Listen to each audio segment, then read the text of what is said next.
Je crois que c'est un verdict politique. C'est un verdict politique. Seulement, ce qui surprend, peut-être, c'est la sévérité. Je crois que les différents protagonistes de cette affaire s'attendaient quand même à ce que Khalifa Sall soit condamné. Mais certains, quand même, tablaient sur une fourchette entre 2 ou 3 ans. Donc, c'est la sévérité de la peine qui, aujourd'hui, un peu surprend.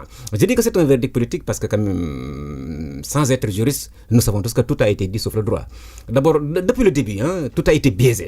La façon dont le président de la République a transmis le rapport de l'IG à la justice, en omettant donc les parties du rapport qui accablent un peu ses partisans, la sortie du procureur, le déroulement du procès depuis, le refus de la caution, etc. Donc, tout cela laissait présager quand même une condamnation du maire de Dakar.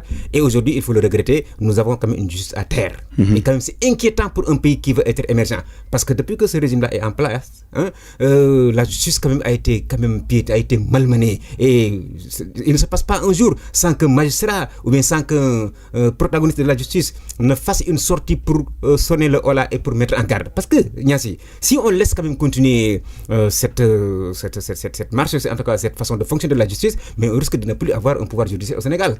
Parce que tout le monde sait que le verdict est téléguidé. Hier, je disais à un confrère, si vous aviez des canaux, mais allez interroger le président de la République, son premier ministre ou bien son ministre de la Justice, parce qu'ils avaient déjà le verdict entre leurs mains. Tout le monde sait qu'aujourd'hui, le parquet fait en sorte que l'appareil judiciaire est contrôlé uniquement, en tout cas de bout en bout, par l'exécutif qui dicte, qui instruit à charge et à décharge. Donc en un mot comme en mille, il s'agit d'un verdict politique, on s'y attendait, mais c'est dommage pour la justice. Et aujourd'hui, le verdict est tombé, 5 ans de prison pour Khalifa Sall. Quel doit être ou quel sera son avenir, surtout politique? Oui, c'est un avenir politique. Mais d'abord, dans les médias, il va continuer le combat, la bataille judiciaire. Ses avocats ont bien dit qu'ils vont interjeter appel. Et je crois qu'après l'appel, ils iront en cassation. Donc, pour dire que le combat pour une justice équitable, entre guillemets, n'est pas encore terminé. Et je suis sûr que s'ils n'obtiennent pas gain de cause à l'intérieur du Sénégal, ils vont mener le combat donc, à l'extérieur, jusqu'aux Nations Unies. Donc, sur le plan juridique, je crois qu'on est loin de voir l'épilogue. Quant à l'avenir politique de Khalifa Sall, il faut dire quand même qu'actuellement il est carabiné, comme l'avenir de M. Karim Wade.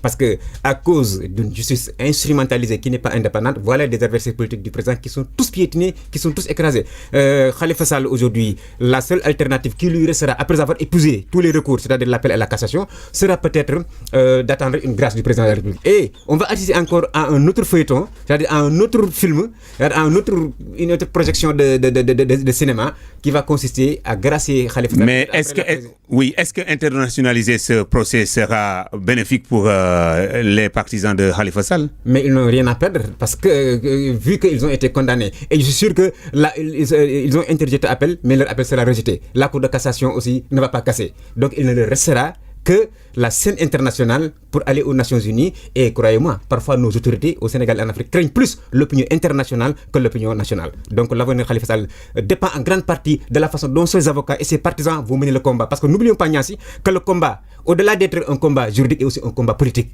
Et un ancien président, pour ne pas le nommer Abdoulaye Wade, avait dit qu'un procès politique se gagne sur le terrain politique. Merci beaucoup.